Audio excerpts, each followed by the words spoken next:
गोष्ट लक्षात ठेवली पाहिजे की सत्य आहे ते आहे, ते आपण बदलू शकत नाही, त्याची व्यवस्था करू शकत नाही किंवा त्यावर आपलं प्रभुत्व असू शकत नाही. दुसरी गोष्ट अशी आहे की ह्या मानव चेतनेत आपण ते जाणू शकत नाही.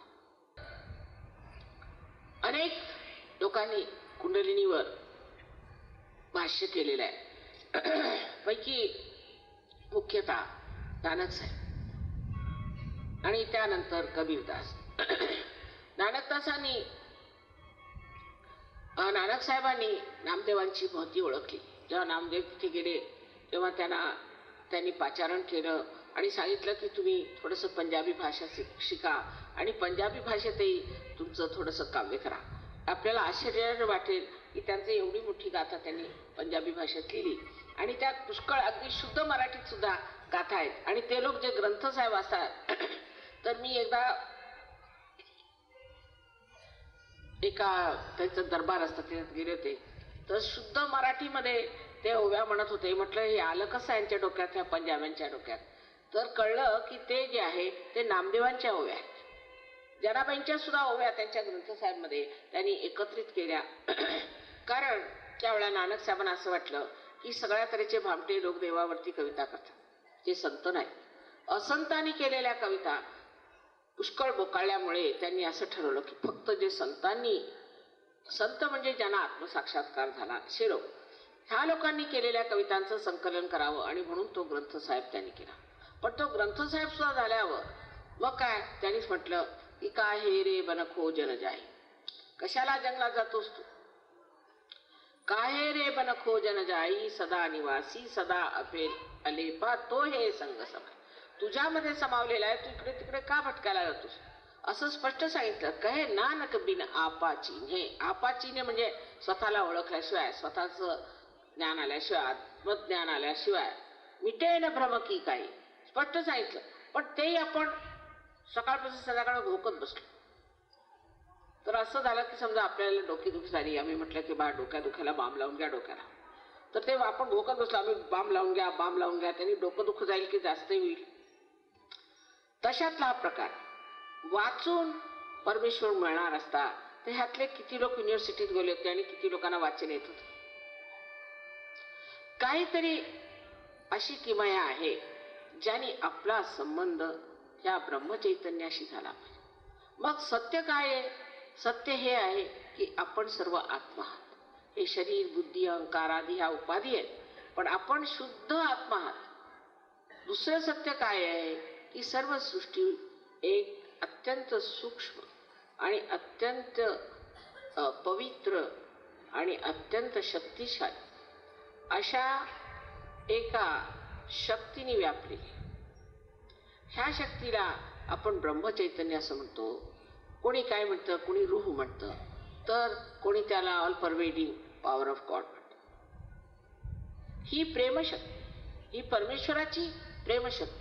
आणि त्या शक्तीमुळे जगातील जेवढी आपण रोजची जिवंत कार्य बघतो. आता हे फूल इतकं सुंदर आहे, हे एका बी पासून इतकी सुंदर फुलं पानं आली. ही बघा कितीतरी फुलं आहेत. आपण कधी विचार सुद्धा करत नाही की ही आली कशी बा. ही पृथ्वी दिसायला अशी दिसते आणि बी दिसायला तसं दिसतं. आपण ते पेरलं काय आणि हे झालं काय, आपण विचार सुद्धा करत नाही. हे सर्व कार्य ही सूक्ष्म सृष्टी करत असते. तिला सगळं समजतं.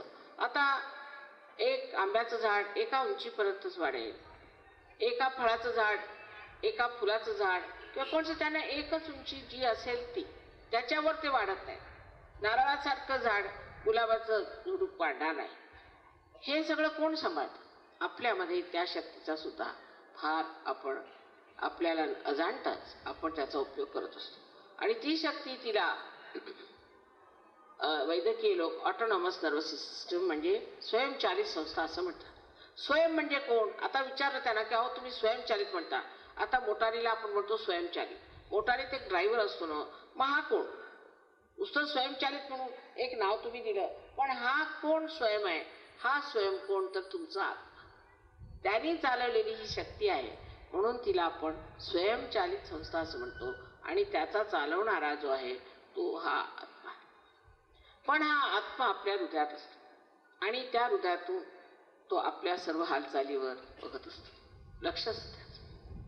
पण आपल्या चित्तात त्याचा प्रकाश आलेला नसतो, म्हणून आपण अंधकारात होतो. आणि म्हणून काही आपल्यामध्ये जे दुर्गुण आहेत, दोष आहेत, ते त्या अंधारामुळे येतात, त्या अज्ञानामुळे येतात. समजा जर इथे अगदी पूर्णपणे अंधार असता तर आपल्याला कळत नसतं की एक दुसरे कुठे बसलेत काय. आपण चेंगरत दुसऱ्यांना इकडून तिकडे गेलो असतो आणि लक्षात नसतं आलं की आपण काय चुका केल्या. तेव्हा अध्यात्म म्हणजे आत्म्याला प्राप्त करणं आणि परमेश्वराच्या साम्राज्यात वावरणं हे खरा अध्यात्म आहे. अध्यात्म म्हणजे पारायण करणं, लोकांपासून पैसे उकळणं आणि खोट्या तऱ्हेने लोकांना दांभिकपणाने काहीतरी सांगणं, ह्याला अध्यात्म म्हणत नाही. अध्यात्माचा अधिकार फक्त संतांना आहे. तेव्हा आपण लक्षात घेतलं पाहिजे की अध्यात्म म्हणजे परमेश्वराच्या साम्राज्यात उतरून मनसोक्त आनंदात पोहणे, ह्याला आपण अध्यात्म म्हणूया.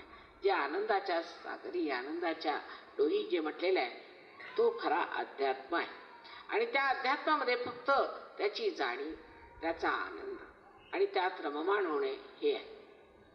त्याच्यावर विचार करू शकत नाही, त्या अनुभवाचा विचार करता येत नाही. आणि अनेक तरतरेने जरी ज्ञानेश्वरांनी एवढी मेहनत करून समजावलं तरी की हा अमृतानुभव आहे, तरी सुद्धा तो अनुभव आल्याशिवाय, ती चव मिळाल्याशिवाय त्याबद्दल सांगणं म्हणजे कठीण आहे. नंतर परमेश्वराने आपल्यामध्ये ही व्यवस्था उत्तम केलेली आहे आणि ही आपल्यात आहे, हे आपल्याला अनेक वर्षापासून माहिती आहे. आणि जेव्हा कुंडलिनी जागृत होते तेव्हा आपल्याला बोध होतो. बोध म्हणजे काही भाषण नव्हे, बोध म्हणजे आपल्या ह्या नसांवर, आपल्या बोटातून आपल्याला हे परमचैतन्य जाणू लागतं. मग ह्या बोटांवर आपल्याला कळू लागतं. जसा कॉम्प्युटर असतो तसं आपल्या यंत्रासारखं आपल्याला कळू लागतं या बोटांवरनं की आपली कोणची चक्र धरली आहेत, दुसऱ्यांची कोणची चक्र धरली आहेत. ही जी 6 सूक्ष्म चक्र आहेत ती आपल्या हाताला लागतातच, पण 7वं चक्र आहे ते सुद्धा व्यवस्थित आपल्या हाताला लागतं. मग या माणसाला किंवा आपल्याला कोणता त्रास आहे तो आपण असं समजू शकतो. आणि ते समजल्यावर जर आपल्याला हे माहीत असलं की हे नीट कसं करायचं, तर आपली प्रकृती सुद्धा ठीक होऊ शकते आणि दुसऱ्यांची आपण प्रकृती ठीक करू शकतो. म्हणजे एवढे आपण शक्तिशाली आहोत. परमेश्वराने आपल्याला फार शक्तिशाली निर्माण केलेला आहे. फक्त हा संबंध परमेश्वराशी झाला पाहिजे. नामस्मरणाने एवढं मात्र होतं की लक्ष परमेश्वराकडे असतं. पण जे ते अतिशयतेत गेलं तर मग ते कर्मकांड होऊन बसलं. सकाळी उठले, पूजेला पाटावर बसले, बायकोवर ओरडले, इकडे ओरड तिकडे ओरड, मग 2-4 फुलं वाहिली इकडे देवाला, तिकडे त्याच्यावर ओरडले, त्याच्यावर, हे काही नाही. जर परमेश्वराचं नाव घ्यायचं असलं तर एकदा घेतलं तरी पुष्कळ, कारण ते परमेश्वर आहे. पण अनेकदा त्यांचं नाव घेणं आणि नुसती त्याची, मला असं कळलं की ते 1.25 लाख नावं घेतात. अहो 1.25 लाख कशाला पाहिजे? एकदा परमेश्वराचं नाव घेतलं तर झालं. पण जसा टेलिफोनला कनेक्शन नसलं आणि तुम्ही 1.25 लाखदा फिरवा नाही तर 3 लाख फिरवा, तुमचा काय संबंध होणार आहे? म्हणून सरळ एक साधी गोष्ट आहे की आपला संबंध परमेश्वराशी झाला पाहिजे. साधू संतांनी एवढ्यासाठी सांगितलं की आपण देवापासून दूर गेलं नाही पाहिजे. म्हणून देवाची आठवण ठेवण्यासाठी त्यांनी सांगितलं की देवाचं नाव घेतलं पाहिजे, देवाकडे लक्ष ठेवलं पाहिजे. पण त्यांना काय माहिती की मनुष्य कसा आहे. खरोखर मला असं वाटतं की संतांना माणसाची काही माहिती नाही. जर असती तर त्यांनी असं सांगितलं नसतं. कारण आपण बघतो की हातामध्ये माळ घ्यायची आणि सगळ्यांचे गळे कापत फिरायचे फार आपल्याला रोजच दिसत आहे. दांभिकपण आपल्याला रोज दिसतो. तेव्हा वाटतं हे कसं काय संतांनी सांगितलं. पण संतांचं चुकलेलं नाही. संतांना माहितीच नव्हती की मनुष्य कसा आहे.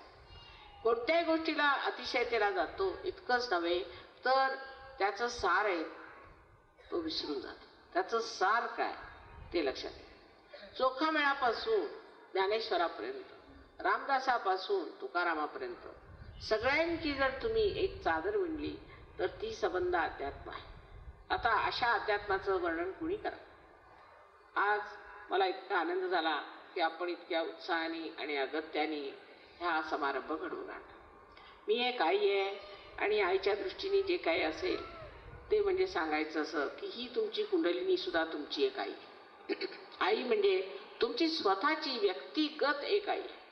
प्रत्येकाची आई वेगळी नसते. एका आईला 10 मुलं सुद्धा असतात, पण ही तुमची आई आहे, फक्त तुमची. आणि हिने सगळं काही तुमच्याबद्दल हिच्यात नमूद आहे. तिला माहिती आहे की तुम्ही कोण आहात, कुठून आलात, तुमचे पूर्वजन्म काय, तुम्हाला पुढे काय पाहिजे, तिला सगळी माहिती आहे. आणि आज ती अगदी आतुर आहे, उत्कंठित आहे की तुम्हाला हा पुनर्जन्म द्यायचा. ती तुम्हाला पुनर्जन्म देणार आहे. माझं ह्याच्यात काही देणं घेणं लागत. आता तुम्ही बघितले इथे इतक्या मेणबत्त्या आहेत. एक मेणबत्तीपासून दुसरी मेणबत्ती पेटते, त्यात तिचं देणं घेणं काय लागतं. तेव्हा हे आपल्यामध्ये जी कुंडलिनी आहे तिचं जागरण करून घेतलं पाहिजे. आता ही तुमचीच आहे. तुझं आहे तुझं पाशी, ते काय, ती सत्ता कोणची, ती संपदा कोणची, ती तुमच्याजवळ आहे. ती फक्त एकदा ही कुंडलिनी जागृत झाली की मग ती ब्रह्मरंध्र छेदून जेव्हा ह्या सर्व शक्तिमान ब्रह्मचैतन्याशी एकाकारिता साधते, त्यालाच योग म्हटला पाहिजे. बाकीचे नुसते योगाच्या पायऱ्या आहेत. आज त्या पायऱ्यांची गरज नाही. माझं जर काही कार्य असेल तर ते हेच की मी ह्या सर्व उलाढाली न करताना, कारण आजकाल लोकांना वेळ कुठे आहे, म्हणून आधी कळस मग पाया अशा रीतीची मी व्यवस्था केली आहे की आधी कुंडलिनी जागृत करून द्या. आधी तुम्हाला मी लेक्चर दिलं, हे नका करू ते नका करू, ते काहीच पडणार नाही. पण काय होईल की कुंडलिनी जागृत केली म्हणजे त्या अंधुक प्रकाशात तुम्ही बघा. समजा आता हात साप धरला तुम्ही आणि मी म्हटलं की हा साप आहे आणि अंधार असला आणि तुम्हाला दिसत नाही, तुम्हाला कशावरून, आम्ही म्हणतोय हे दोरखंडच आहे आणि धरून बसले, तो चावेस तर धरूनच बसणार तुम्ही. पण जेव्हा थोडासा तरी जर प्रकाश आला, त्या अंधुक प्रकाशात सुद्धा तुम्ही बघू शकता की हा साप आहे आणि तुम्ही स्वतः सोडून टाका. म्हणून मी म्हणते की तुम्ही स्वतःचे गुरु होऊन घ्या. काही गुरूंची गरज नाही, काही नाही, तुम्ही स्वतःचे गुरु होऊन घ्या. तुमचं जे स्वातंत्र्य आहे त्याची मान्यता मला आहे. तुमच्या स्वतंत्रतेतच तुम्ही म्हटलं पाहिजे की माझी जागृती झाली पाहिजे. त्याच्यावर जबरदस्ती करतायत, दडपशाही करतायत, कोणत्याही तऱ्हेने ती कुंडलिनी उठणारच नाही जोपर्यंत तुमच्या मनामध्ये त्याची शुद्ध इच्छा नसणार. कारण कुंडलिनी ही शक्ती शुद्ध इच्छेची, ज्ञानाचा सागर आहे, पण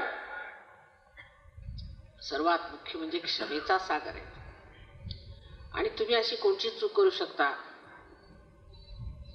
जी त्या सागरामध्ये विलीन नाही होऊ शकत, अशी कोणचीच तुम्ही चूक करू शकत. तेव्हा कृपा करून माझं हे चुकलं, माझं ते चुकलं, माझ्यात हे दोष आहेत आणि माझ्यात ते दोष आहेत, काही असले तरी ती कुंडलिनी तुमचं स्वच्छ धुवून टाकली. तेव्हा सध्या हा विचार करत बसायचा नाही. एक ही अट आहे. आणि तर दुसरी अट अशी आहे की तुम्ही सगळ्यांना एकसाथ क्षमा करायची. एकसाथ म्हणजे अमका तमका आठवत बसायचं नाही, प्रत्येकाचं वैयक्तिक नाव घ्यायचं नाही. नाही, सगळ्यांना मी क्षमा केली. अहो क्षमा करा अथवा नका करू, तुम्ही करता काय? करत काहीच नाही. पण नाही केली म्हणजे दुसऱ्याच्या हातात खेळता की नाही. तिसरी गोष्ट अशी की पूर्ण आपल्यामध्ये आत्मविश्वास असला पाहिजे, पूर्णपणे, की मला आत्मसाक्षात्कार मिळेल. हा आत्मविश्वास ठेवा. मला तर आहेच पूर्ण विश्वास, पण आपल्यालाही आपल्याबद्दल विश्वास असला पाहिजे. ही फार जरुरी गोष्ट आहे. तर आपल्याला आपल्याबद्दल विश्वास नाही, असं कसं होऊ शकतं, आमचं असं आहे, हे ते काही नाही. ही विशेष वेळ आहे आणि ही वेळ अशी आहे की या वेळेला जर तुम्ही जागृत झाला नाही तर तुम्ही समजणार नाही. झालं गेलं विसरून जा, काही कठीण नाही. रामदास स्वामींना एकदा विचारलं की कुंडली जागृतीला किती वेळ लागतो. त्यांनी सांगितलं तत्क्षण. घेणारा पाहिजे आणि देणारा पाहिजे. बरं, आता आपण सगळेजण डोळे मिटा आणि दोन्ही हात माझ्याकडे करा. असे नुसते हात थोडे वर करून.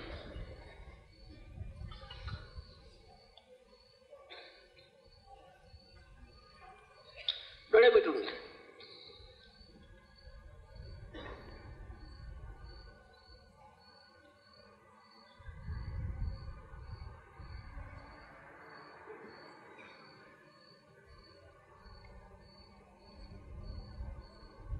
आता डोळे उघडा हळूहळू. आता उजवा हात माझ्याकडे असा करायचा, पुढे मान वाकून घ्यायची आणि ब्रह्मरंध्रात असा हात अधांतरी धरायचा, मान वाकून डावा असा धरायचा. आता बघा, आपल्या डोक्यातनं गार वारा येतोय का? सगळीकडे गार वारा सुटलाय, शंका नाही करायची. येतोय का?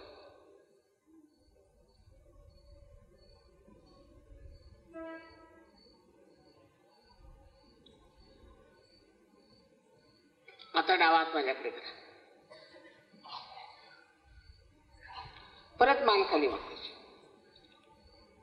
परत उजव्या हाताने अधांतरी धरून कुणाकुणाला दूर, कुणाला जवळ, कुणाला थंड, कुणाला गरम, असं डोक्यातनं काहीतरी वाऱ्यासारखी लहरी अशा येते. फार थंड नाही.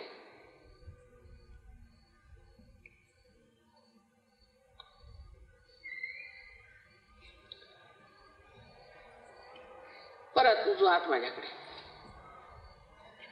आणि डावा. परत बघा डावा हात.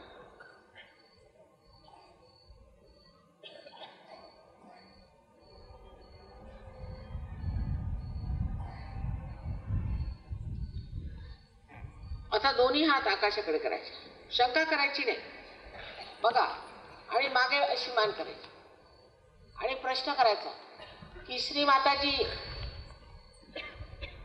हे परमचैतन्य आहे का? असा प्रश्न 3दा विचारा. श्री माताजी हे ब्रह्मचैतन्य आहे का? हा प्रश्न कोणताही 3दा विचारा. श्री माताजी ही परमेश्वराची प्रेमशक्ती आहे का? प्रश्न विचारा 3दा. आता हात खाली घ्या. बघा किती वारा सुटला. इकडे इथूनच वारा येतोय तिकडे. ज्या लोकांच्या हातामध्ये किंवा डोक्यातून थंड किंवा गरम अशा लहरी आल्या असतील, अशा सर्वांनी दोन्ही हात वर करायचे.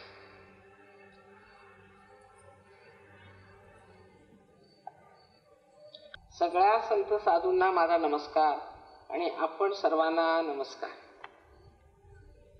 आता माझ्याकडे बघून निर्विचार, विचार नाही करायचा.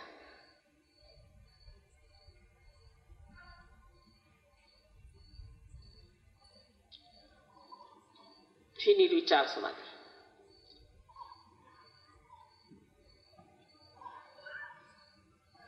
सहयोग